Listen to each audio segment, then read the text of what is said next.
கர்த்தருடைய நாமம் மகிமைப்படுவதாக. நாம் இன்றைக்கு புதிய ஏற்பாட்டிலிருந்து 2 வசனங்களை வாசிச்சுட்டு நம்ம தியானிப்போம். யோவான் எழுதின சுவிசேஷம் 3வது அதிகாரம் 19, 20, 21 வாசிப்போம். யோவான் 3, 19 to 21. ஒளியானது உலகத்திலே வந்திருந்தும் மனுஷருடைய கிரியைகள் பொல்லாதவர்களாய் இருக்கிறபடினால் அவர்கள் ஒளியை பார்க்கிலும் இருளை விரும்புகிறதே அந்த ஆக்கினை தீர்ப்புக்கு காரணமாய் இருக்கிறது. பொல்லாங்கு செய்கிற எவனும் ஒளியை பகைக்கிறான், தன் கிரியைகள் கண்டிக்கப்படாதபடிக்கு ஒளியினிடத்தில் வராதிருக்கிறான். சத்தியத்தின்படி செய்கிறவனோ தன் கிரியைகள் தேவனுக்குள்ளாய் செய்யப்படுகிறதென்று வெளியாகும்படிக்கு ஒளியினிடத்தில் வருகிறான் என்றார். எபேசியர் நிருபம் 5வது அதிகாரம்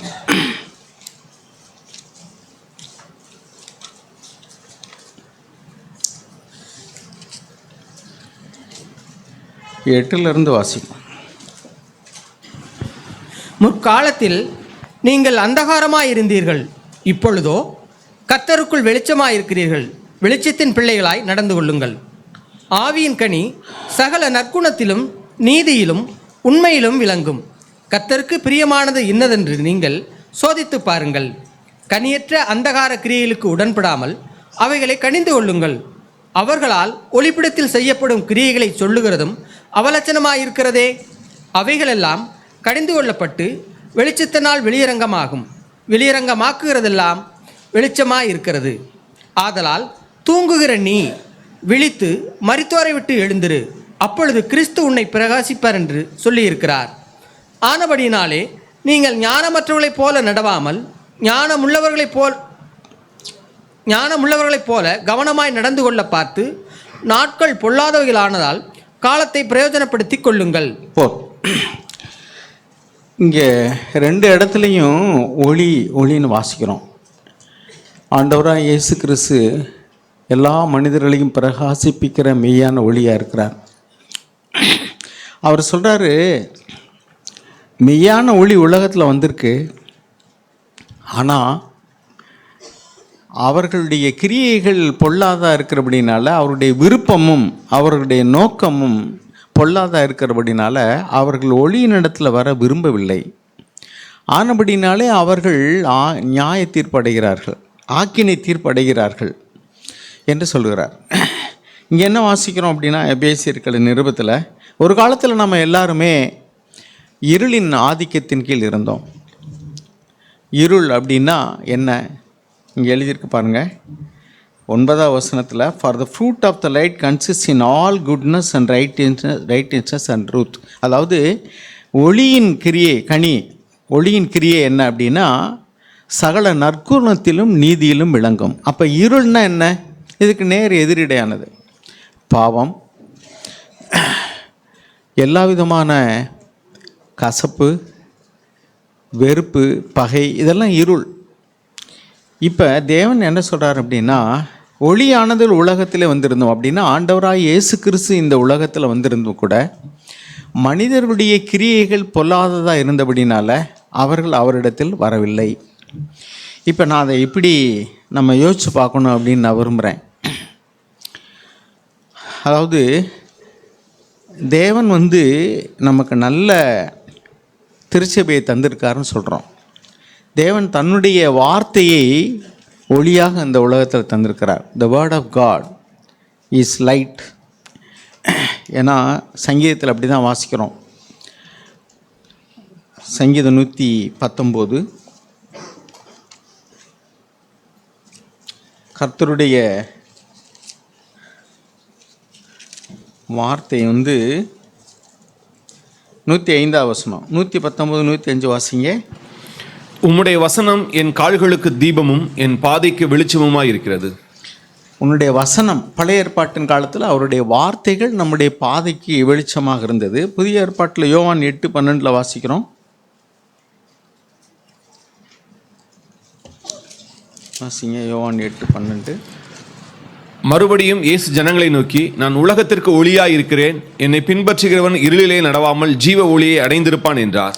ஆண்டவராக இயேசு கிறிஸ்துவை பின்பற்றுகிறவர்கள் ஜீவ ஒளி அடைந்திருப்பார்கள். இயேசு தான் ஒளி. ஆனால் இப்போ சபைக்கு வந்திருக்கோம்னு சொல்கிறோம். இன்றைக்கு இயேசுவை பின்பற்றுபவர்களாக மாறலைன்னா நம்ம ஜீவ ஒளி அடையவே முடியாது. ஒளி இருக்குது, தேவனுடைய வார்த்தை இருக்கிறது. பழைய ஏற்பாட்டின்படி இயேசு நம் மத்தியில் அவருடைய ஆவியினால் பிரசன்னமாக இருக்கிறார். ஆனால் அவரை பின்பற்றுகிறவர்கள் தான் அந்த ஜீவ ஒளியை அடைய முடியும். பின்பற்ற விரும்பலைன்னு வச்சுங்களேன், சபையில் வட்ட வட்டமாக இருக்குது. ஒன்று வெளி வட்டம் புதுசாக வர்றவங்க, அடுத்து 2வது வட்டம் விசிட்டர்ஸ், சும்மா அப்பப்போ நினச்சா வருவாங்க போவாங்க, அவங்க சபையில் ஒரு அங்கமாக இருக்க மாட்டாங்க. ஸோ அதுக்கடுத்து கமிட்டட் மெம்பர்ஸ், யாரெல்லாம் இந்த சபை என்னுடைய சபை, இது தேவனுடைய குடும்பம், அங்கே நான் ஒரு அங்கமாக இருக்கிறேன் அப்படின்ட்டு டோட்டலாக தங்களை சரண்டர் பண்ணி இந்த திருச்சபையில் தான் ஒரு அங்கமாக இருக்கிறது, அவங்க தான் committed members, disciples of Jesus, இயேசுனுடைய சீசர். ஆட்டுக்குட்டியானவர் எங்கே போனாலும் அவரை பின்பற்றி போகிறவர்கள் இவர்களே அப்படின்னு நம்ம வெளிப்படுத்தின விசேஷத்தில் வாசிக்கிறோம். ஆட்டுக்குட்டியானவர் எங்கே போனாலும் அவரை பின்பற்றுபவர்கள் அப்படின்னா அந்த நமக்கு ஒளியாக இருக்கிற ஆண்டவர் எங்கே போனாலும் அவரை பின்பற்றி போகிறவர்கள். இப்போ ஒளியின் இடத்துல ஒரு சிலர் வருகிறார்கள், ஒரு சிலர் வரவில்லை. ஒரு சிலர் தங்களை கமிட் பண்ணி தங்களை ஆண்டவருக்கு முழுவதுமாக அர்ப்பணித்து அவர் எங்கே போனாலும் அவருடைய வார்த்தை என்ன சொன்னாலும் கீழ்ப்படுகிறவர்கள், கீழ்ப்படிய மனதாக இருக்கிறவர்கள். இன்னும் கீழ்ப்படியாட்டால் கூட நான் கீழ்ப்படிய மனதாக இருக்கிற ஆண்டவரே என்னால் முடியலை, எனக்கு உதவி செய்யுங்க அப்படின்னு சொல்லக்கூடியவர்கள். ஒரு சிலர் விரும்பவில்லைன்னு எழுதியிருக்கு. ஒளியை பார்க்கிலும் இருளை அவர்கள் விரும்புகிறபடினால ஒளியின் இடத்தில் வர அவர்களுக்கு மனதில்லை. They don't like to come. சத்தியத்தை அறிவார்கள், ஆனால் கீழ்ப்படிய மாட்டாங்க. சபைக்கு வருவாங்க, ஆனால் அப்படியே பட்டும்படாமல் வந்துட்டு அப்படி போயிட்டே இருப்பாங்க. ஒரு சிலர் சபைக்கு வரவே விரும்ப மாட்டாங்க. இப்படிப்பட்டவர்களை பார்த்து அவர்கள் ஆக்கினை தீர்ப்படைவதற்கு அதுதான்ப்பா காரணங்கிறார். நாம் ஒளியினிடத்தில் வர மனதாக இருக்கிறோமா அல்லது இருளை விரும்புகிறோமா? இருள் என்பது பாருங்கள், இருள் அதாவது இங்கே நம்ம வாசித்தோம், இப்போ வெளியரங்கமாக செய்யப்படுகிறதெல்லாம் வெளிச்சமாக இருக்குது, ஆனால் மறைவாக செய்கிறதெல்லாம் ஏன் மறைவாக செய்கிறோம்? சில காரியங்களை நாம் வெளியரங்கமாக செய்ய விரும்பவில்லை. ஏனென்றால் நாம் செய்கிற காரியம் வெளியரங்கமானால் ஒருவேளை அது எனக்கு மற்றவர்கள் கடிந்து கொள்வதற்கோ அல்லது என்னை வெட்கப்படுத்தி என்னை நான் அவமானப்பட்டு போயிடுவேன், அசிங்கப்பட்டு போயிடுவேன். அப்போ மறைவாக செய்ய விரும்புகிறதுக்கு காரணம் என்ன அப்படின்னா, வெளியரங்கமாக செய்தால் அது மற்றவர்களால் கண்டிக்கப்படும் அல்லது தண்டிக்கப்படுவோம். அப்போ பாவம் செய்கிறவர்கள் இருளிலே செய்கிறார்கள். இதெல்லாம் இருளில் நடக்குது அப்படின்னு சொல்லிட்டு யோபனுடைய புஸ்தகத்தில் அவர் வகைப்படுத்தி காண்பிக்கிறார். 24வது அதிகாரம் யோபு 24 14வது வசனத்திலிருந்து வாசிங்க. கொலைபாதகன் பொழுது விடுகிற போது எழுந்து சிறுமையும் எளிமையுமானவனை கொன்று ராக்காலத்திலே திருடனை போல் திரிகிறான்.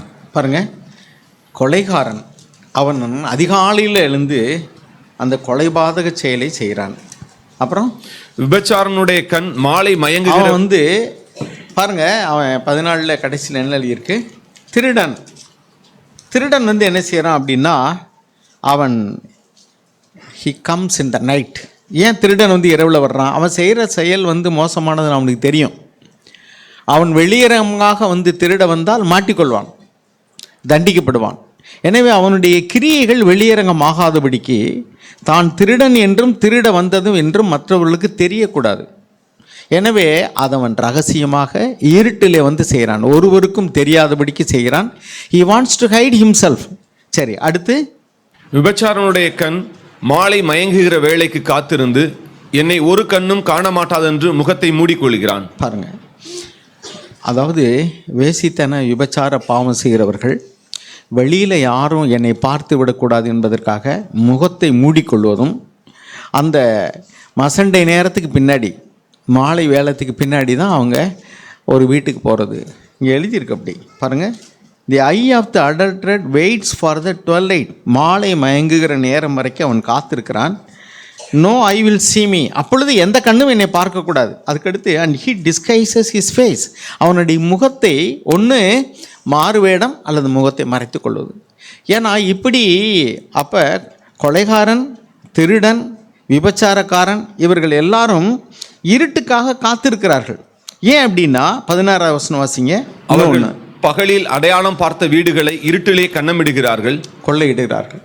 அவங்க வீட்டுக்கு சுவத்தில் ஏதாவது ஒரு அடையாளம் போட்டு போவாங்க. இங்கே சிசிடிவி கேமரா இருக்குது, இங்கே வயசானவங்க தான் இருக்கிறாங்க, இது வசதியான வீடு, இங்கே பெண்கள் மாத்திரம்தான் இருக்கிறாங்க, இப்படியெல்லாம் வந்து வெளியில் அவங்களுக்கு மட்டும் புரியுறது மாதிரி ஏதாவது சங்கேத குறியலை அடையாளமாக போட்டு போவாங்களாம். அவன் இருட்டில் திருடுறதுக்கு இவங்க வந்து இவங்க மாதிரி, அதாவது துப்பறியும் சிஐடிஸ் இருக்காங்கள்ல, அது மாதிரி உளவு பார்க்கிறவர்கள். அப்புறம் ராத்திரி நேரத்தில் வந்து வீட்டுகளை தேடி அலையிறதில்ல, அங்கங்கே எந்த வீட்டில் அந்த மார்க் இருக்கோ அதில் போய் கண்ணமிட்டு திருடுகிறது. இரவிலே சுவத்திலே தொலையிடுகிறவர்கள், கொள்ளையடிக்கிறவர்கள் அப்படின்னு எழுதியிருக்கு. ஸோ திருடர்கள், கொள்ளையடிக்கிறவர்கள், விபச்சாரக்காரர்கள், கொலைகாரர்கள் இவர்கள்லாம் இரவு வேலைக்காக காத்திருக்கிறார்கள். ஏனென்றால் அவர்கள் கிரியைகள் வெளியரங்கமாகாதபடிக்கு, தாங்கள் திருடர்கள் என்றும் வேசித்தன விபச்சார ஆவி உள்ளவர்கள் என்றும் தெரியாதபடிக்கு அவர்கள் மறைவிலே அதை செய்ய விரும்புகிறார்கள். எனவே இருள் தான் அவர்களுக்கு வசதியான நேரம். அதுக்கடுத்து வாசிங்க 17. விடியும் காலமும் அவர்களுக்கு மரண இருள் போல் இருக்கிறது. அப்படிப்பட்டவன் மரண இருளின் பயங்கரத்தோடு பழகி இருக்கிறான். நீரோட்ட 1 தெசலோனிக்கேயர் 5வது அதிகாரம் 7ஆம் வசனம் வாசிங்க. 1 தெசலோனிக்கேயர் 5:7. அதாவது இருட்டில் செய்யப்படக்கூடியதான கிரியைகளை நாம் இப்பொழுது பார்த்து கொண்டிருக்கிறோம். வேதம் அப்படி சொல்லுகிறது பாருங்க. தூங்குகிறவர்கள் ராத்திரியிலே தூங்குவார்கள், வெறி கொள்ளுகிறவர்கள் ராத்திரியிலே வெறி கொள்ளுவார்கள்.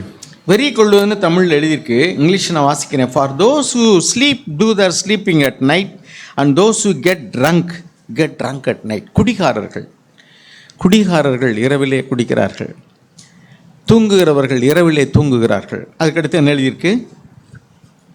பகலுக்குரியவர்களாகிய நாமோ தெளிந்தவர்களாயிருந்து விசுவாசம், அன்பு என்னும் மார்க்கவசத்தையும் ரட்சிப்பின் நம்பிக்கை என்னும் தலைச்சீராவையும் தரித்து கொண்டிருக்க கடவோம்.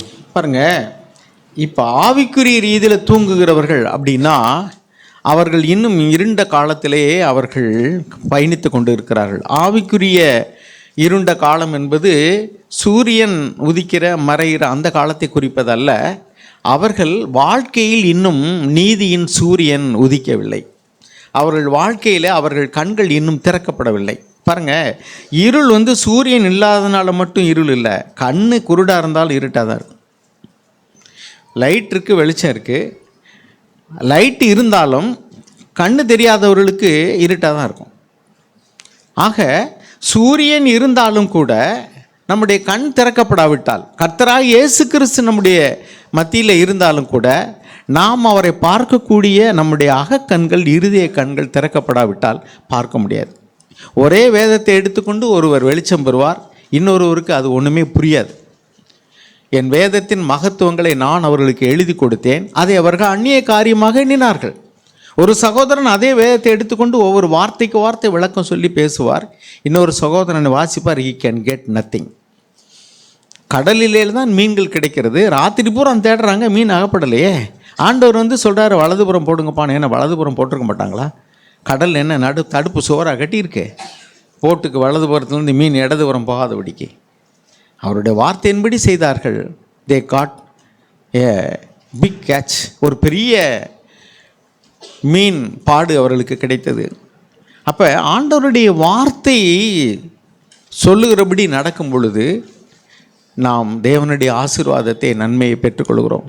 எனவே அருமையானவர்களே, நம்ம சபைக்கு வர்றோம் அப்படிங்கிறது பெரிதல்ல.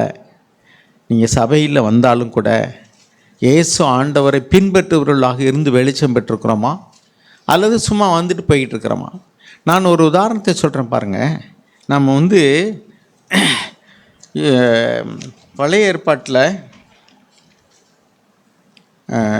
2 சாமுவேல் 3வது அதிகாரம், அங்கே வந்து ஒரு காரியத்தை நாம் பார்க்குறோம். 2 சாமுவேல் 3வது அதிகாரம்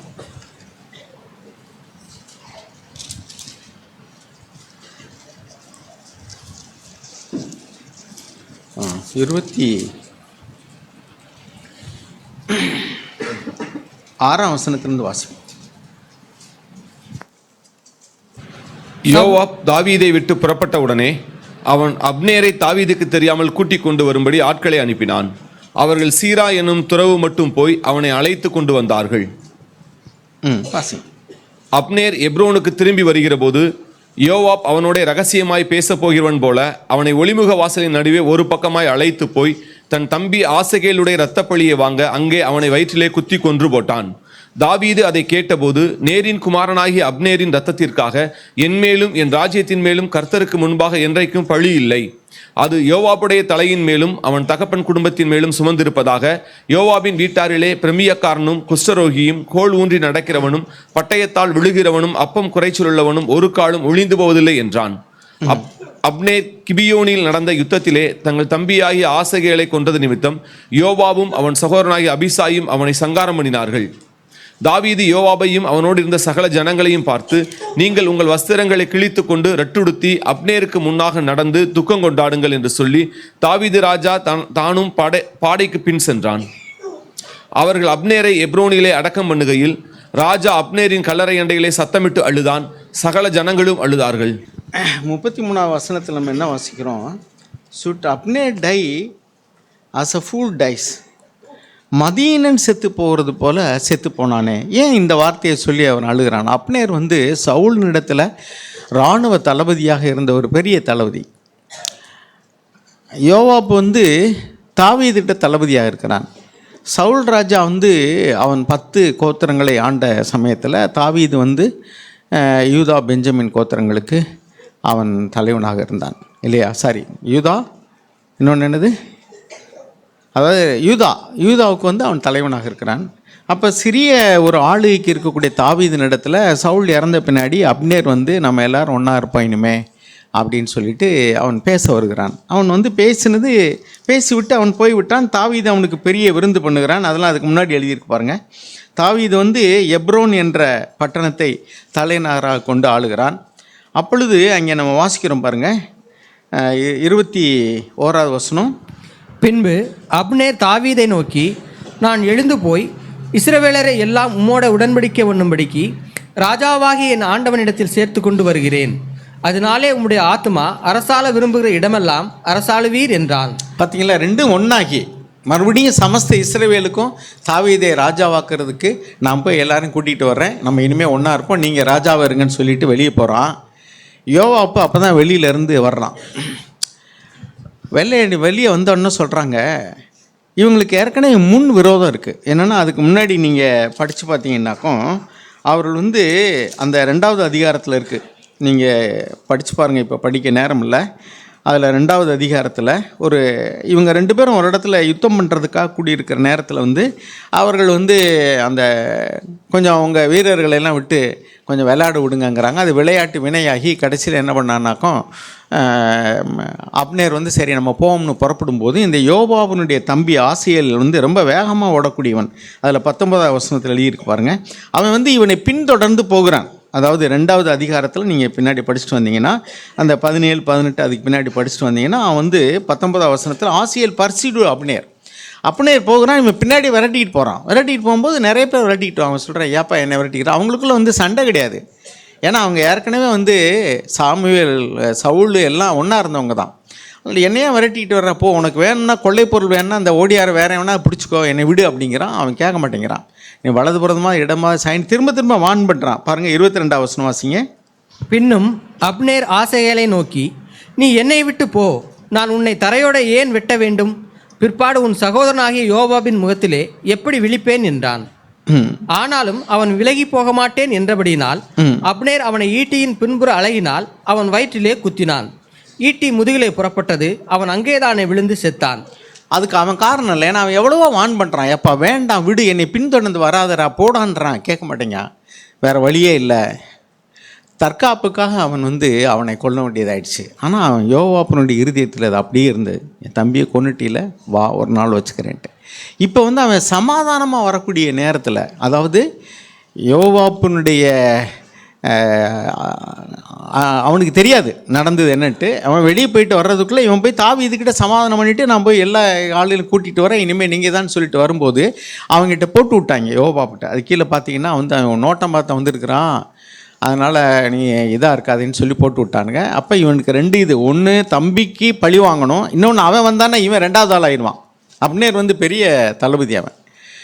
அப்போ இவன்கிட்ட வந்து ஒரு பொறாமையின் எண்ணம் இருந்திருக்கலாம், அல்லது தன் தம்பிக்காக பழி வாங்கக்கூடிய இருக்கலாம். இங்கே எழுதியிருக்கிற தம்பிக்காக பழி வாங்க நினச்சி தான் செஞ்சான்னு எழுதியிருக்கு. இப்போ ஏன் தாவீது வந்து மதீனன் சாகிறது போல முட்டாள் சாகிற போல செத்துட்டேடா ஏன்னு சொன்னேன் தெரியுமா? ஒரு ரகசியம் இருக்குது. யோசுவா 20:7 போங்களேன். அந்த ஹெப்ரோன் பட்டணம்ங்கிறது ஒரு அடைக்கல பட்டணம். தாவீது ராஜா இருக்கிற இடம் அடைக்கல பட்டணம். இந்த அடைக்கல பட்டணத்தினுடைய ரகசியம் என்னென்னா, அதாவது யாராவது கை பெசகா, அதாவது வேணும்னு ஒருத்தனை கொல்லாமல், அவன் கொல்லணும்னு நினைக்கல ஆனால் ஒருத்தன் செஞ்சு விட்டான். இப்போ உதாரணத்துக்கு நாம் வந்து 2 பேரும் ஏதோ வாக்குவாதம் சண்டை போட்டுக்கிறாங்க, படாத இடத்துல பட்டு ஒருத்தன் செத்து போயிட்டான்னா it is not deliberate killing, it is not international murder. அப்படின்னா வேணும்னு திட்டம் போட்டு கொலையாகாத மர்மச்சாவுங்காங்க. சட்டத்தில் இந்தியாவில் என்ன எழுதியிருக்குன்னா கல்பபிள் ஹோமிசைடுமாங்க. கொலையாகாத மர்மச்சாவு. மர்டருங்கிறது திட்டம் போட்டு கொள்வது, கல்பபிள் ஹோமிசைடுங்கிறது கொலையாகாத மர்மச்சாவுனா அவன் வேணும்னு கொல்லலை, ஆனால் ஒரு சண்டையில் கொஞ்சம் முத்தி அடி வேகத்தில் அப்படி போயிடும் அந்த மாதிரிக்க.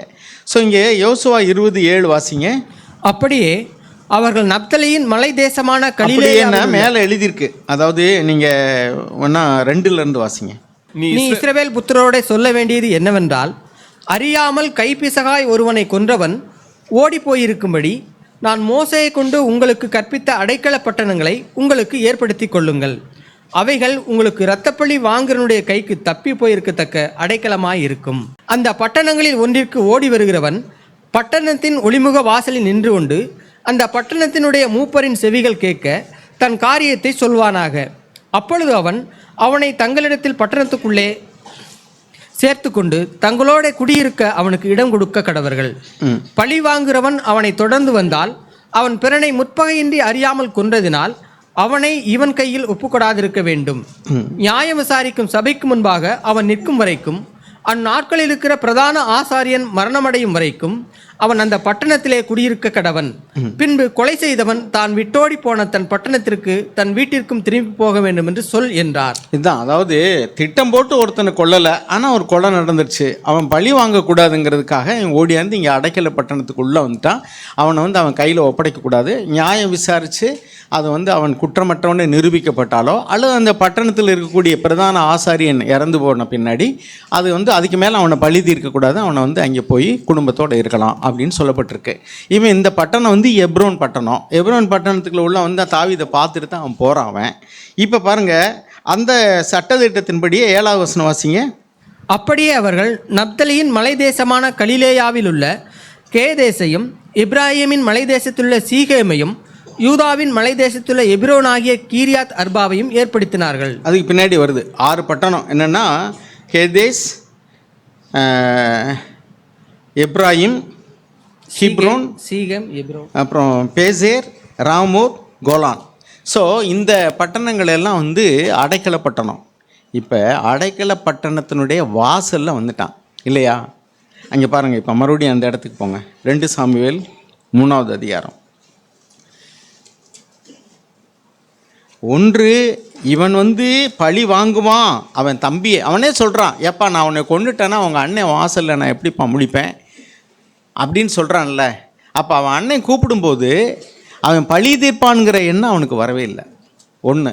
2வது, அந்த எப்ரோன் பட்டணத்துக்கு உள்ளே போனால் யாரும் அவனை கைபோடவே முடியாது. வாசலில் வந்துட்டான். பாருங்கள், வாசிங்க 20வது இல்லை, இது 27 வாசிங்க. 3:27. அப்னேர் எப்ரோனுக்கு திரும்பி வருகிற பார்த்தீங்களா? இப்போ எந்த பட்டணத்துக்கு வந்துட்டான்? திரும்பி எப்ரோனுக்கு தான் வர்றான். ஓகே. யோவாப் அவனோட ரகசியமாய் பேசுகிறவன் போல அவனை ஒளிமுக வாசலின் நடுவே ஒரு பக்கமாய் ஒளிமுக வாசலில் நடுவில் உள்ள நுழையிறதுக்குள்ள இன்னைக்கு சபையில் நிறைய பேர் வந்து நான் சொன்னது மாதிரி அவுட்டர் சர்க்கிளில் வந்துட்டாங்க, சபைக்குள்ளே வந்துட்டாங்க, எப்ரோன் பட்டணத்துக்குள்ள வந்துட்டாங்க, ஒளிமுக வாசலில் பாதியில் வந்துட்டாங்க. ஆனால் சாத்தான் உள்ளே நுழையாதபடிக்கு அப்படியே உனக்கு நன்மை செய்கிறது போல் இந்த சபைக்கு போனீங்கன்னா என்ன ஆட்டம் இருக்கா, பாட்டம் இருக்கா, இங்கே அபிஷேகமே இல்லையா, வா அப்படின்னு அப்படி கூட்டிகிட்டு போய் க்ளோஸ். இப்போ ஆண்டவர் என்ன சொல்வார்? மதீனன் சாகரோடே செத்து போயிட்டேப்பா, ஒளிமு வாசலுக்கு வந்துட்டா, அதை அடைக்கலப்பட்டணும், உள்ளே நுழைஞ்சிட்டீங்கன்னா ஒரு ரூபாயை கை வைக்க முடியாது. 2வது, சாத்தான் நயவஞ்சகன்னு உனக்கு தெரியும். அவன் ஒளியின் தூதனுடைய வேஷத்தை தரித்து கொள்வானே, உனக்கு நல்லது செய்கிறது போல சொல்லி உன்னை கூட்டிகிட்டு போயிட்டான். இப்படி மதீனன் சாகிறது போல செத்து போயிட்டே. ஆண்டவர் என்ன சொன்னார்? நான் உலகத்துக்கு ஒளியாக இருக்கிறேன். என்னை பின் செல்கிறவன் இருளிலே நடவாமல் ஜீவ ஒளி அடைந்திருப்பான். அப்போ இயேசுவை பற்றி நீ கேள்விப்பட்ட, சபைக்கு வந்துட்ட, இது நல்ல சபைங்கிற, நல்ல சத்தியங்கிற, வாசல் வரைக்கும் வந்துட்ட, கட்டடத்துக்குள்ளே வந்துட்ட, ஆனால் இயேசுக்குள்ளே வரலையே, வார்த்தையை கேட்குற, இயேசுவை பின் செல்லையே. நீ சாகும்போது முட்டாளை போல சேர்த்துட்டியே. சத்தியத்தை அறிந்து நீ அதை பின்பற்றலை, இயேசுவை அறிந்து நீ அவரை பின்பற்றலை, இயேசு தான் ஒளின்னு தெரிஞ்சும் நீ அவரை பின்பற்றலை. அருமையானவர்களே, இப்படி தான் இன்றைக்கி அநேகருடைய நிலைமை இருக்குது. தேவன் எப்படி பரிதவிப்பார் தெரியுமா? முட்டாளை போல் செத்து போயிட்டியே. பாதி வாசலுக்கு நுழைஞ்சிட்டியே, கேட்டுக்குள்ளே வந்துட்டியே, உள்ளே இன்னும் கொஞ்சம் ஒரு 10 அடி உள்ளே வச்சுருந்தீன்னா உன்னை யாராவது தொட முடியுமா? மதீனன் செத்து போகிற செத்து போயிட்டியே. யோபாவுக்கு முகத்தில் எப்படி முழிப்பேன்னு நீ சொல்கிற, அவன் தான் இப்போ உன்னை கூப்பிட்றான், நல்லது செய்கிறது போல் கூப்பிட்றான், நயவஞ்சகமாக கூப்பிட்றான். மதீனன் சாகிறது போல் செத்து போயிட்டே, நீ போகலாமா? உலகத்தில் என்ன சொல்லுவாங்க தெரியுமா? சிரிக்க சிரிக்க சொல்கிறவங்க சீரழியே சொல்கிறாங்க, அழுக சொல்கிறவங்க. ஆனால் அழுக சொல்கிறவங்கள விரும்புகிறோமா, சிரிக்க சிரிக்க சொல்கிறவங்கள விரும்புகிறோமா? ஆட்டம் பாட்டம் நல்லா இருக்கா? இல்லை எப்போ பார்த்தாலும் இவங்க எப்போ போனாலும் இப்படி தான்யா கடிந்து உள்ளுக்கிட்டே தான் இருப்பாங்க, நல்ல வார்த்தையே வாயில் வராதியா. சிலுவை பற்றிய உபதேசம் கெட்டு போகிறவர்களுக்கு பைத்தியமாய் தோன்றுகிறது. ரகசியமாக ஆண்டவர் நம்மளையெல்லாம் கூட்டிகிட்டு போயிடுவார் தெரியுமா? ரகசியமாக ஆமாம். ஆனால் வேதத்தில் என்ன சொல்லுமா? அவர் பகிரங்கமாய் வருவார், ரகசியத்தை வெளியரங்கமாக்குவார். Price the Lord. சத்தியம் எப்படி தெரியுமா? அவர் ரகசியமாக உன்னை கூட்டிகிட்டு போயிடுவார்னு இன்றைக்கி சொல்கிறாங்க. ஆனால் சத்தியம் எப்படி இருக்குன்னா, அவர் பகிரங்கமாக வருவார், ரகசியத்தை வெளிப்படுத்துவார். பாருங்கள், 1 கொரிந்தியர் 4வது அதிகாரம். இன்றைக்கி ஆண்டவர் சொன்னார், நீ உபவாசம் இருக்கிறத ரகசியமாக பண்ணணும்னா. இன்றைக்கி உபவாச ஜெபமே நோட்டீஸ் அடித்து ஒட்டி தான் நடக்குது. ஆண்டவர் ஜெபம் பண்ணுறதை ரகசியமாக பண்ணுன்றார், தான தர்மம் பண்ணுறதை ரகசியமாக பண்ணுறோம்னாரு. ஆனால் அதெல்லாம் வெளியரங்கமாக பண்ணுறாங்க. ஜெப கூட்டம், விளம்பரம். வாசிங்க 1 கொரிந்தியர் 4வது அதிகாரம் 5வது வசனம் வாசிங்க. ஆனதால் கர்த்தர் வருமளவும் நீங்கள் காலத்துக்கு முன்னே யாதொன்றை குறித்தும் தீர்ப்பு சொல்லாதிருங்கள். இருளில் மறைந்திருக்கிறவர்களை அவர் வெளியரங்கமாக்கி இருதயங்களின் யோசனைகளையும் வெளிப்படுத்துவார். அப்பொழுது அவனவனுக்குரிய புகழ்ச்சி தேவனாலே உண்டாகும். என்ன எழுதியிருக்கு? இருளில் மறைந்திருக்கிறவைகளை வெளியரங்கமாக்கி. இருளில் என்னெல்லாம் மறைந்திருக்கு அவரே அடுத்த வரியில் சொல்றார் பாருங்க. என்ன சொல்றாரு? இருளில் மறைந்திருக்கிறவைகளை வெளியரங்கமாக்கி இருதயங்களின் யோசனைகளையும் வெளிப்படுத்துவார். Praise the lord. இருதயத்தில் இப்பொழுது மறைந்திருக்கிறதுல ரகசியமாக அதெல்லாம் என்ன செய்ய போகிறாரு? வெளியரங்கமாக்க போகிறார். இன்றைக்கி நிறைய இடங்களில் சபையில் சொல்லக்கூடிய வார்த்தை என்ன? இயேசு வரப்போகிறார். எதுக்கே வரப்போகிறாரு? உன் இருதயத்தில் மறைந்திருக்கிறதான சிந்தனைகளை, யோசனைகளை, your thoughts, your intentions, your motives, இருதயத்தில் ஓடக்கூடிய சிந்தனைகள். இல்லை, பாவத்தில் 2 பாவம் வெளியில், தாட்ஸ், அதாவது வேர்ட்ஸ் அண்ட் டீட்ஸ், வார்த்தைகளும் செயல்களும் வெளியரங்கமாக இருக்குது. எல்லாருக்கும் தெரியும், நம்ம பேசுகிறது தெரியும், செய்கிறது தெரியும். நான் அப்போ சொன்னது போல் திருடுறது, வெளிப்படையாக செய்கிறது எல்லாம் வெளியில் தெரியும். ஆனால் அந்தரங்கமாக இருக்கிறது என்னென்னா, ரகசியமாக மறைந்திருக்கிறது 3: தாட்ஸ், ஆட்டிடியூட்ஸ், மோட்டிவ்ஸ். இருதயத்தில் இருக்கக்கூடிய சிந்தனைகள், அப்புறம் நம்முடைய அபிப்பிராயங்கள், மனநிலைமை, பணத்தின்பால், பாவத்தின்பால். லோத்து குறித்து எழுதியிருக்கு. அவர் நீதிமானாகிய யோத்து, 2 பேதுரு 2:7 என்ன எழுதியிருக்குன்னா, அவர் நீதிமானாகிய யோத்து தான் பார்க்குற கேட்குற காரியங்களையெல்லாம் குறித்து இருதயத்தில் வாதிக்கப்பட்டான். ஐயோ, இந்த மனிதர்கள் இப்படி செய்கிறாங்களே. அவர்களுடைய காம விகார நடத்தையை பார்த்து இருதயத்தில் வாதிக்கப்பட்டான். நீங்கள் இப்போ ஒரு காரியத்தை பார்க்குறீங்க, ஆபாச படமோ, நீங்கள் செல்ஃபோனில் போகிறீங்க, ஏதோ ஒரு ஆபாச படம் வந்துடுது, அல்லது சினிமா காட்சியில் வருது. அது பரிசுத்தவான்களுக்கு ஏற்றதல்ல. அவங்க பேசுகிறதோ அசிங்கமாக பேசுகிறாங்க, ஒழுக்கக்கேடானதை பேசுகிறாங்க. அது சினிமாவாக இருக்கட்டும், யூடியூப்பாக இருக்கட்டும், அல்லது ஏதாவது ஆபாச காட்சிகளாக இருக்கட்டும், போஸ்டராக இருக்கட்டும், அல்லது உங்கள் கூட பழகிறவங்களாக இருக்கட்டும். உங்கள் இருதயத்தில் சோதிக்கப்படுகிறீர்களா? ஓகே, ஐயோ நான் சோதிக்கப்படுறேன் ஆண்டவரே. ஒரு இது சொல்லுவாங்க, விளக்கினை தொட்ட பிள்ளை வெடுக்கனை எடுப்பது போல்னு. விளக்கு இப்போல்லாம் விளக்குலாம் நமக்கு தெரியாது, நெருப்புன்னு வச்சுங்களேன். நெருப்பில் தொட்டவங்க எப்படி எடுப்போம் கையை? அப்படி மெல்ல பார்த்து, இப்படி நேரம் பார்த்து, நல்ல நேரம் பார்த்து எடுத்துக்கிட்டு இருப்போம். தொட்ட உடனே டக்குன்னு எடுத்துக்கணும். அப்போ நீங்கள் அறியாமலே ஒரு காட்சியை நீங்கள் பார்க்கிறீர்கள் என்று சொன்னால், தேவனுக்கு பயந்த மனுஷன், ஐயோ ஆண்டவரே. நான் ஒரு காலத்தில் ரொம்ப சிகரெட் பிடிச்சவன். அப்புறம் அதிலிருந்து நான் ரட்சிக்கப்பட்ட உடனே தூக்கி எறிஞ்சிட்டேன். சில சமயங்களில் நான் கனவுல தூங்கும்போது, நான் ஏதாவது கடையில் நின்று சிகரெட் பிடிக்கிறது போல எல்லாம் சில நேரம் அப்படி கனவு வந்த உடனே படக்குன்னு முடிச்சிருக்கு தூக்கம். ஐயோ ஆண்டவரே, நான் பின்மாறி போயிட்டேனா? நல்ல வேலை, நான் படுத்த படுக்கையில் தான் இருக்கிறேன், கட்டில் தான் இது. நமக்கு உண்மையிலேயே நாம் தேவ பக்தி உள்ளவங்களாக இருந்தால், நம்ம எவ்வளோ நேரம் பாவிகள் தான், எவ்வளோ பாவத்தில் விழுந்திருக்கோம். ஆனால் இன்றைக்கி மனம் திரும்பி வந்துட்டோம். மறுபடியும் அப்படி ஏதாவது ஒரு சிந்தனை வருது, நாய் தான் கக்கினதை தின்ன திரும்புங்கிறது மாதிரிக்க. நீங்கள் அப்போஸ்தலர் நடவடிக்கைகள் 7:39 எழுதியிருக்கோம், அவர்கள் தங்கள் இருதயத்தில் எகிப்துக்கு திரும்பி. அப்படின்னா என்ன அர்த்தம்? விட்டு வந்த பாவத்தை செய்யும்படி இருதயத்தில் இப்பொழுது மறுபடியும் உங்களுக்கு எண்ணங்கள் வருகிறது என்றால், அதெல்லாம் வெளியரங்கம் வாங்கும்போது அசிங்கமாக இருக்குது. அவங்க முகத்தை தொங்க போட்டுக்கிட்டு போவாங்க, அல்லது மூடி மறைச்சிக்கிடுவாங்க. அவங்க வீட்டில் உள்ளவங்க கூட அவங்க சொந்தக்காரங்க சொல்கிறதுக்கே வெட்கப்படுவாங்க. ஏன்? அதான் இங்கே எழுதியிருக்கு எபேசியர் 5 அவர்கள் அந்தரங்கத்தில் செய்வதை சொல்வதற்கும் கூட it's very shameful to say what they do in secret. ரகசியமாக அவர்கள் செய்வது. அது திருடாக இருக்கட்டும். ஏன் திருடர்களை பிடிச்சா முகத்தை மூடிட்டு போகிறான்? ஃபோட்டோ எடுக்கிறான் பாருங்கள், அவன் முகத்தை தெரியாது. எதுக்கு தான் அப்படி அனுமதிக்கிறாங்கன்னே தெரியல. அவன் ஏற்கனவே கொள்ளையடிச்சிட்டான், விபச்சாரம் பண்ணிட்டான், திருடிட்டான்னா வெளியரங்கமாக காமிச்சா தானே மற்றவன் ஜாக்கிரதையாக இருப்பான். அது குற்றம் நிரூபிக்கப்படுகிற வரைக்கும் இந்திய சட்டத்தின்படி அவனை ஒரு குற்றவாளியாக பார்க்கக்கூடாது. அவன் குற்ற நிரூபணமானால் அப்புறம் மறைக்க முடியாது. அதனால தான் சரி ரைட்டு, இதே அட்வான்டேஜை எடுத்துக்கிட்டு குற்றவாளிகள்லாம் மறைச்சிக்கிறான்.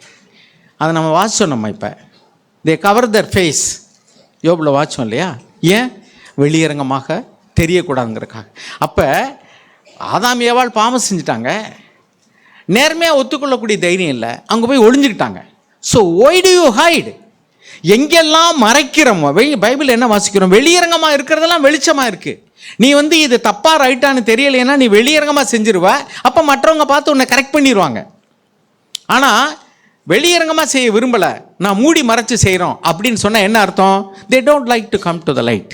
அவர்கள் வெளிச்சத்துக்கு வரவோ தங்களுடைய கிரியைகள் மற்றவர்கள் பார்க்கும்படி செய்யவோ விரும்பவில்லை. ஏனென்றால் their intention is to hide it. அதை மறைக்க விரும்புகிறார்கள். நீங்கள் வீட்டில் டிவி பார்த்துக்கிட்டு இருக்கீங்க, நேர்மையாக பார்த்துக்கிட்டு இருங்க. டிவி பார்த்தா பாவம்னு எங்கேயும் இல்லையே. டிவியில் நல்ல காட்சிகள் இருக்குது, செய்தியை கேட்கலாம். கல்லூரியில் பள்ளியில் படிக்கிறவங்களுக்கு நிறைய பாடம்லாம் கூட டிவியில் நடத்துகிறாங்க. ஸோ டிவியே பாவம்னு சொல்ல முடியாது. அதில் நல்லது இருக்குது, கெட்டது இருக்குது. செல்ஃபோனு நம்ம யூஸ் பண்ணுறோம், நல்லது இருக்குது, கெட்டது இருக்குது. ஸோ எல்லாத்துலேயுமே நன்மைக்கும் யூஸ் பண்ணலாம், அதை தீமைக்கும் யூஸ் பண்ணலாம். அப்போ நீங்கள் டிவி பார்க்குறீங்க, பிரதர் டிவி பார்க்குறது பாவமா பிரதர்? நீங்கள் ஏதோ பாவம் செய்ய விரும்புகிறீங்க, அதான் கேட்குறீங்க. யாராவது ஒருத்தர் சொல்லுவாங்க, என்னங்க இதை போய் பார்த்துக்கிட்டீங்க இருப்பாங்க, என்ன டிவி பார்த்தா பாவமா? பாவம் இல்லையான்னு கேட்குறத விட இது தேவனுக்கு பிரியமா இல்லையான்னு கேளுங்க, அதுதான் நல்லது. நம்ம பார்க்கக்கூடிய ப்ரோக்ராம் தேவனுக்கு பிரியமா இல்லையா? அப்போ தேவனுக்கு பிரியம் இல்லை அப்படின்னா எபிரேயர் 4:13 வாசிக்கிறோம், அவருடைய கண்களுக்கு சகலமும் வெளியரங்கமாக இருக்கிறது, மறைவான சிருஷ்டி ஒன்றுமே இல்லை. அப்போ தேவன் பார்க்குறாருங்கிற உணர்வு வர்றவங்க அந்தரங்கத்தில் செய்ய முடியாது. எப்படி? அதான் எல்லாமே தெரியுமே, ஸ்கேன் மாறிக்க. அவருக்கு மறைவான சிருஷ்டி ஒன்றுமே இல்லை. வாசிங்க எபிரேயர் 4:13. அவருடைய பார்வைக்கு மறைவான சிருஷ்டி ஒன்றுமில்லை, சகலமும் அவருடைய கண்களுக்கு முன்பாக நிர்வாணமாயும் வெளியரங்கமாயும் இருக்கிறது. அப்போ நீ மறைச்சா மனுஷனுக்கு முன்பாக தான் மறைக்க முடியும், தேவனுக்கு முன்பாக எதையுமே மறைக்க முடியாது. தேவன் எல்லாத்தையும் பார்த்துக்கிட்டே இருக்கிறார். he will give a long rope. அதாவது ரொம்ப டைம் கொடுப்பார். நீ மனந்திரும்பின்னு வார்த்தையின் மூலமாக பேசுவார், ஆவியானவர் உணர்த்துவார். ஏதாவது நீங்கள் மாட்டிக்கிடும்போது தான் உணர்வு வருது அப்படின்னா என்ன அர்த்தம்? You are not fear the Lord. ஆண்டவரை நீங்கள் சத்தியத்தை அறிந்தும் நீங்கள் பின்பற்ற விரும்பலை. அவர் டைம் கொடுக்குறாரு. உலகத்தில் ஒரு பழமொழி சொல்ல முடியல, என்ன சொல்லுவோம் அப்படின்னா, அரசன் அன்று கொள்வான் தெய்வம் அப்படின்னா, கவர்மெண்ட் பிடிச்சா உடனே தண்டனை. ஆனால் தேவன் வந்து பார்த்துக்கிட்டே இருப்பார். மனம் திரும்பு மனம் திரும்பு மனம் திரும்பும்னு தவணை பைபிள் எழுதியிருக்கு. அவள் மனம் திரும்பும்படிக்கு எவ்வளவோ தவணை கொடுத்தேன், அவள் மனம் திரும்பவில்லை. எருசலேம் பட்டணத்தை பார்த்து ஆண்டவர் கண்ணீர் விடுவார். கோழி தன்னுடைய குஞ்சுகளை செட்டையின் கீழே அரவணைச்சு காப்பாற்றுறது போல நான் உன்னை காப்பாற்றுவதற்கு எத்தனையோ நாள் வந்து நான் பிரயாசப்பட்டேன், ஆனாலும் அவளுக்கோ மனம் திரும்புவதற்கு விருப்பமில்லை. அதுதான் நம்ம வந்து யோவான் 3:19 வாச்சோம். ஒளியானது உலகத்தில் வந்திருக்கு, ஆனால் அவர்களுக்கு ஒளியில் இடத்துல வருவதற்கு விருப்பம் இல்லை. சில நேரங்களில் பார்த்தீங்கன்னா அந்த திருமணம் அல்லது மற்ற காரியங்கள் அல்லது பணத்தை செலவழிக்கிறது, திட்டமிடுறது, இதுகளெல்லாம் பார்த்தீங்கன்னா நல்ல உங்களுக்கு நல்ல ஞானமுள்ள சகோதரர்கள், தேவ பக்தி உள்ளவர்கள் உங்களுக்கு உதவி செய்கிறதுக்கு, ஆலோசனை சொல்கிறதுக்கு இங்கேயோ அல்லது எங்கேயோ இருப்பாங்க. ஆனால் அவரிடத்துல போக மாட்டீங்க. ஏன் தெரியுமா? உங்களுடைய திட்டம் நிறைவேறணும். சார், இந்த பிரதர்கிட்ட போனால் அவர் இப்படி தான் சொல்லுவார், அவர்கிட்ட போய் கேட்டுட்டு செய்யலைன்னா வருத்தப்படுவார். அதனால் என்ன, கேட்காம செஞ்சிடும். அப்புறம் வந்து கேட்டால், சாரி பிரதர் தெரியாமல் செஞ்சுட்டேன். நீங்கள் வந்து அந்த சகோதரரிடத்துலேருந்து நீங்கள் எஸ்கேப் பண்ணிக்கலாம். நீங்கள் வந்து எத்தனையோ ஒரு சாப்பு சொல்லி உங்களை நியாயப்படுத்தி தெரியாமல் செஞ்சுட்டேன், அப்படி செஞ்சுட்டேன், ஓகே. தேவனுக்கு முன்பாக தப்பிக்க முடியுமா? தேவன் இருதயத்தை அறிந்திருக்கிறார். He knows the thoughts, he knows the intention, he knows the motives. அவர் உன்னுடைய எந்த அபிப்பிராயத்தோடு கூட இருக்கிறாய், என்ன மனநிலைமையில் இருக்கிறாய், ஒரு காரியத்தை நீ என்ன நோக்கத்தோடு கூட செய்கிறாய். நீ சபைக்கு வரலாம், தான தர்மம் பண்ணலாம், ஊழியம் செய்யலாம், with what motive you are doing. அதைத்தான் வெளியரங்கம் பார்க்க போகிறார் தேவன். அநேக பேர் ஊழியம் செய்கிறது, பணத்துக்காக ஊழியம் செய்கிறது, கனத்துக்காக ஊழியம் செய்கிறது, பேர்போலுக்காக ஊழியம் செய்கிறது, தான தர்மம் பண்ணும்போது கூட மற்றவர்களுடைய என்னை தயாளம் உள்ளவர்கள் என்று மெச்சிக்கொள்ள வேண்டும் என்பதற்காக செய்கிறது. அதே மாதிரிக்கு நம்ம சபையிலையும் கூட ஓடி ஆடி நிறைய வேலையை நீங்கள் செய்யலாம். உங்களுடைய உள்நோக்கம் என்னங்கிறது தான் தேவன் பார்க்குறார். யோவான் 2:23-24 வாசிங்க. அநேகம் பேர் அவரை பின்பற்றினார்கள், ஆனால் ஆண்டவர் என்ன சொல்கிறாருனாக்கும், அவர்களுடைய உள்ளங்களை அறிந்திருந்தபடினால அவர் எல்லாரையும் நம்பி இணங்கவில்லை. 2 பேர் காணிக்கை கொண்டு வர்றாங்க, ஒருத்தருடைய உள்ள நல்லா இல்லை, உன் காணிக்கை எனக்கு வேண்டாப்பா. அன்னைக்கு வந்து மேலேருந்து தீ வந்து அக்கினி வந்து அதை அவித்து போடும், வெளியரங்கமாக எல்லாருக்கும் தெரிஞ்சிடும். இன்றைக்கி நீங்கள் காணிக்கை பெட்டியில் போட்டதை தேவன் ரிஜெக்ட் பண்ணிட்டாருன்னு உங்களுக்கு கிடைக்காது, தெரியாது. நீங்கள் எப்படியோ வந்து பெட்டி போட்டு போயிட்டீங்க, அவ்வளோதான், நான் காணிக்கை கொடுத்துட்டேன்னு. Your offering is rejected. அதுக்குள்ள பலன் உங்களுக்கு கிடைக்காது. ஏன்னா நீங்கள் இருதயத்தில் அங்கே எழுதி போட்டிருக்கல, மத்தேயு 5:23 எழுதியிருக்கு, உனக்கு விரோதமாக உன் சகோதரனுக்கு உன் மேலே ஏதாவது வருத்தம் இருந்தால் முதல்ல ஒப்புரவாகிட்டு வந்து அப்புறம் காணிக்கை செலுத்திப்பான். நான் வந்து ஒப்புரமாக முடியாது, போட்டேன், அதான் அவ்வளோதான், போயிடுச்சு அப்படின்னேன். நீ போட்ட, ஆனால் அவர் அதை ஏற்றுக்கொள்ளலை. அடுத்தாப்புல நீ சாப்பிட்ற கணக்கில் அதை வச்சுக்கிட்டு போ அப்படின்னா என்ன அர்த்தம்? அவர் ஏற்றுக்கொள்ளலை. நீங்கள் போட்டு நீ திருப்தி அடையலாம், நீங்கள் சபைக்கு வந்துட்டு நீ திருப்தி அடையலாம். அங்கே என்ன எழுதியிருக்கு வாசிங்க. யோவான் 2:23-24. அவர் செய்த அற்புதங்களை அநேகர் கண்டு அவருடைய நாமத்தில் விசுவாசம் வைத்தார்கள். அப்படி இருந்தும் இயேசு எல்லாரையும் அறிந்திருந்தபடியால் அவர்களை நம்பி இணங்கவில்லை. போதும் பாருங்க, எல்லாருடைய இருதயத்தை அறிந்திருக்கிறபடினால அவர் எல்லாரையும் நம்பி இணங்கவில்லை. உற்சாகமாய் கொடுக்கிறவனிடத்தில் தேவன் பிரியமாக இருக்கிறார். பாருங்கள், யாத்திராகமம் 25:2 வாசிங்க. நம்ம காணிக்கை கொடுக்குறோம்ல, நம்ம ஏன் இங்கே காணிக்கை பற்றி பேசுகிறது தெரியுமா? கொடுன்னு தான் எல்லோரும் கொடுத்துட்டு போயிடுவீங்க, கொடுத்துட்டு நீங்கள் எல்லோரும் திருப்தியாக இருந்துருவீங்க. ஆனால் உங்கள் காணிக்கையை தேவன் ஏற்க மாட்டார், அதுக்கு பலன் கிடைக்காது. ஆனால் நீங்கள் நம்பிக்கிட்டு இருப்பீங்க, அதனால தான் கொடுன்னு சொல்கிறதில்ல. நீ முதல்ல நியாயம் தீர்த்து கொடுக்குறனா கொடுக்கலைன்னா பரவாயில்ல, நீ கொடுத்தாலும் கொடுக்காட்டாலும் உனக்கு சாப்பாடு உண்டு, நல்லா சாப்பிட்டுட்டு போ. ஏன் தெரியுமா? we are not running the church for money, பணத்துக்காக அல்ல. ஒரு சிலர் வருவாங்க, இந்த சபையில் நமக்கு ஒத்து வராதுங்க, நம்ம நல்ல சபை இருக்காங்க, கூட்டத்தை கூட போயிட்டு போனோமா வந்தோமான்னு யாருக்குமே தெரியாமல் போயிட்டு வந்துடலாம், அவங்களுக்கு ஒரு திருப்தி. நீ சபையை விட்டு ஓடலாம், தேவனுடைய நியாய தீர்ப்பை விட்டு ஓட முடியாது. எங்கே ஓடுவாய்? பழைய ஏற்பாட்டில் உள்ளவன் சொல்கிறான், நான் எங்கேயா ஓடுவேன், நான் பாதாளத்தில் போய் படுக்க ஓட்டால் அங்கேயும் இருக்கிறேன், உன் கண்ணுக்கு மறைவான், நான் எங்கே ஓடுவேன்? அவன்தான் தேவனுக்கு பயந்தவன், அவன் தேவன் இன்னார் என்று அறிந்திருக்கிறான். he knows who is God, he is almighty. அவர் தேவன், சர்வ வல்லமையுள்ளவர். அவருடைய கண்கள் எங்கும் பார்த்து கொண்டு இருக்கிறது, அவருடைய கண்ணுக்கு மறைவானது ஒன்றுமே இல்லை. நீ போர்வையை போர்த்தி கொண்டு செய்கிற பாவம், பாத்ரூமில் செய்கிற பாவம், உன் ஸ்கூலில் செய்கிறது, காலேஜில் பண்ணுறது, உன் ஃப்ரெண்ட்ஸோட ஊர் சுற்றுறது, அப்பா அம்மாவுக்கு தெரியாமல் மறைஞ்சு போய் அடுத்த ஊரில் போய் சுற்றிக்கிட்டு தெரியுது. he knows every detail of what is happening to you. உனக்கு நேரிடுகிற சின்னஞ்சிறு காரியங்களை எல்லாம் தேவன் அறிந்திருக்கிறார். இந்த அறிவு உனக்கு இருக்கா? பரிசுத்தரை பற்றி அறிகிற அறிவே அறிவு. உனக்கு தப்பித்து பைபிள் எழுதியிருக்கு, மனிதனுக்கு நேரிடுகிற சோதனை அல்லாமல் வேற சோதனை உனக்கு நேரிடலை. அப்படி அனுமதிக்கும் போது தப்பித்து கொள்ளும்படியான ஒரு வழியையும் தேவன் அங்கே உனக்கு உண்டு பண்ணி வைத்திருக்கிறார். ஆனால் உனக்கோ தப்பித்து கொள்ளும்படியான எண்ணம் இல்லை. So you are caught. சபையில் உனக்கு ஆலோசனை சொல்லக்கூடிய நல்ல தாய்மார்கள் தகப்பன்மார்களை தேவன் வச்சிருப்பார். அவரிடத்துல போக உனக்கோ மனதில்லை. கடனிலிருந்து விடுதலை ஆக்கும்படியான யோசனையை தேவன் உனக்கு கொடுத்திருப்பார். அதை பின்பற்றவா உனக்கு மனதில்லை. So you are judged. You cannot escape judgment. எபிரேயர் 9:27 வாசிங்க. 25:2 வாசிச்சிருவோம். யாத்ராகமத்தில், இஸ்ரவேல் புத்திரர் எனக்கு காணிக்கை கொண்டு வரும்படி அவர்களுக்கு சொல்லு, மனப்பூர்வமாய் உற்சாகத்துடன் கொடுப்பவன் எவனோ அவனிடத்தில் எனக்கு காணிக்கையை வாங்குவீர்களா. அப்போ குடுன்னு சொன்னால் மனப்பூர்வமாக எப்படி கொடுப்பாங்க? 10ல் 1 கொடு.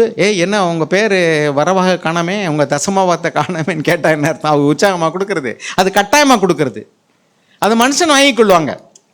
ஆனால் தேவன் என்ன சொல்கிறாரு? உற்சாகமாக கொடுக்குற இடத்துல மட்டும் வாங்க. தேவன் அதை தான் அங்கீகரிப்பார். நீங்கள் என்னத்தை கொடுக்குறீங்கிறது முக்கியம் கிடையாது, எவ்வளோ கொடுக்குறீங்கிறது முக்கியம் கிடையாது, எப்படி கொடுக்காரா என்பது தான் முக்கியம். உற்சாகமாக கொடுக்குறியா, மனப்பூர்வமாக கொடுக்குறியா, தேவன் அந்த காணிக்கையை அங்கீகரிப்பார், தேவன் உன்னை ஆசீர்வதிப்பார். நீ உற்சாகமாக கொடுக்கலாம், மனப்பூர்வமாக கொடுக்கலாம். ஆனால் நீ கொள்ளையடிச்சிட்டு வந்து கொடுக்குறியா, திருடிட்டு வந்து கொடுக்குறியா, தேவனுடைய வார்த்தைக்கு கீழ்ப்படியாமல் அவர்கிட்ட லஞ்சம் கொடுக்குறது மாதிரி கொடுக்குறியா? சாமி நான் 10 லட்சம் கொள்ளையடிச்சிட்டேன், இருந்தால் உனக்கு 2 லட்சம் தசமமாக இல்லை, 10ல் 1 இல்லை, 10ல் 20 தரேன் உனக்கு. அந்த 100% நீ வந்து கொடுத்துட்டு உன் கையிலேருந்து ஒத்த காசு தான் இருக்குன்னு நீ கொடுத்தாலும் அது தேவன் அங்கீகரிப்பார். Price the Lord. நம்முடைய பணம் அவருக்கு தேவையான சாப்பாட்டுக்கு இல்லைன்னு கேட்குறாரா? வானம் பூமி எம்முடையது, இல்லை எனக்கு காசு விடுன்னு நான் கேட்டேன்னா உன் காசு நீயே வச்சுக்க. அவருடைய தீர்க்கதரிசிகள் சொன்னாங்க, நல்ல தீர்க்கதரிசிக்கும் கெட்டது பொல்லாத தீர்க்கதரிசிக்குள்ள வித்தியாசம் என்னன்னா, பொல்லாத தீர்க்கதரிசி பணம்னு அரிப்பான். we cannot serve God and mammons. தேவனுடைய தீர்க்கதரிசி தேவனுடைய வார்த்தையை சொல்லி எச்சரிப்பான். அவங்க நயவஞ்சகமாக சொல்லுவாங்க, அப்படியே வாயா, அப்படி உனக்கு நல்லது செய்கிற மாதிரி கூட்டிகிட்டு போய் வயிற்றில் ஒரே குத்து, அப்படியே செத்து போயிட்டான். அப்படி தான் சபைக்கு உள்ளே வந்தவங்கள அப்படியே வெளியில் நயவஞ்சகமாக கூட்டிகிட்டு போவாங்க.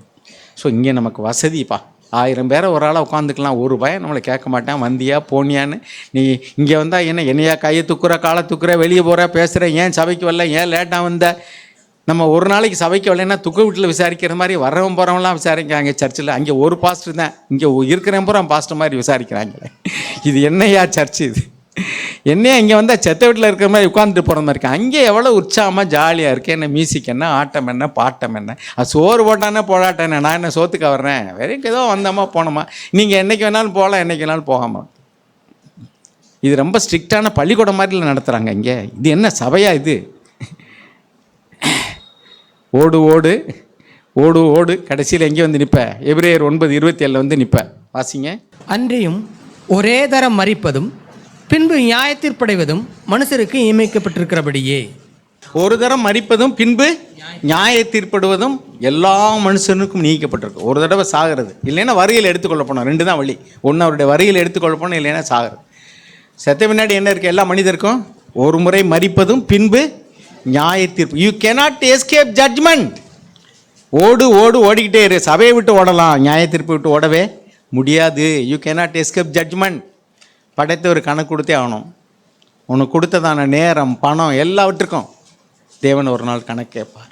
ஆண்டவரே நான் இப்படி வேஸ்ட் பண்ணிட்டேனே. அங்கே போய் துக்கம் முடியாதபடிக்கு இப்போயே நம்மகிட்ட பேசுகிறார். It is a good God is leaking the question paper now. நான் எப்படி உன்னை நியாயந்திருக்க போகிறேன்?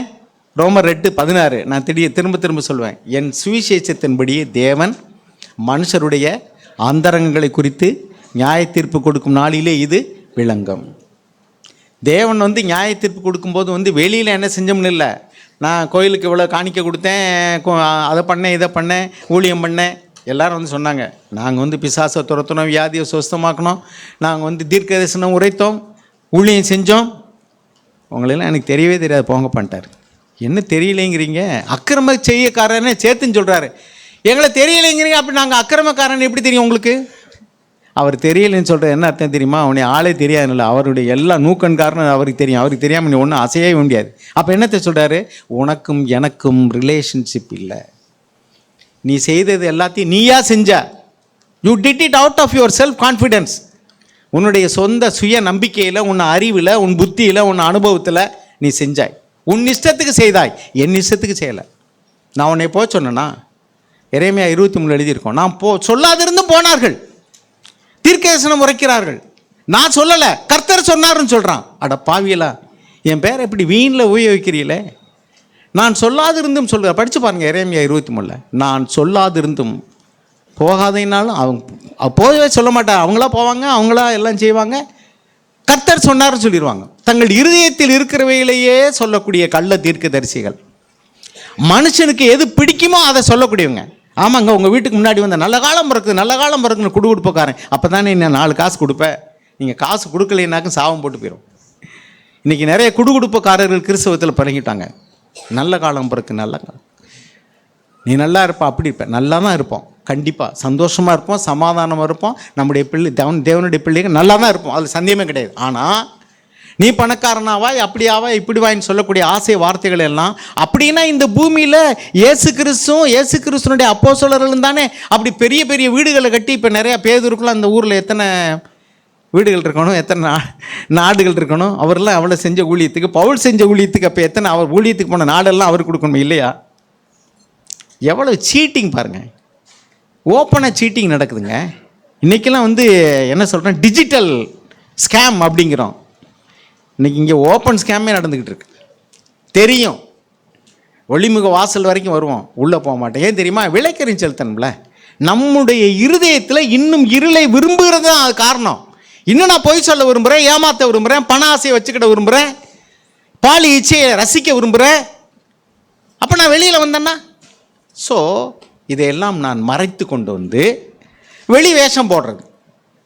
2 தீமோத்தேயு 3 அப்படி தான் எழுதியிருக்கேன். கடைசி கால மனிதர்கள் எப்படி இருப்பாங்கன்னா, they will go to churches, ஒரு டிரான்ஸ்லேஷன் எழுதியிருக்கு, but they will not believe what they here.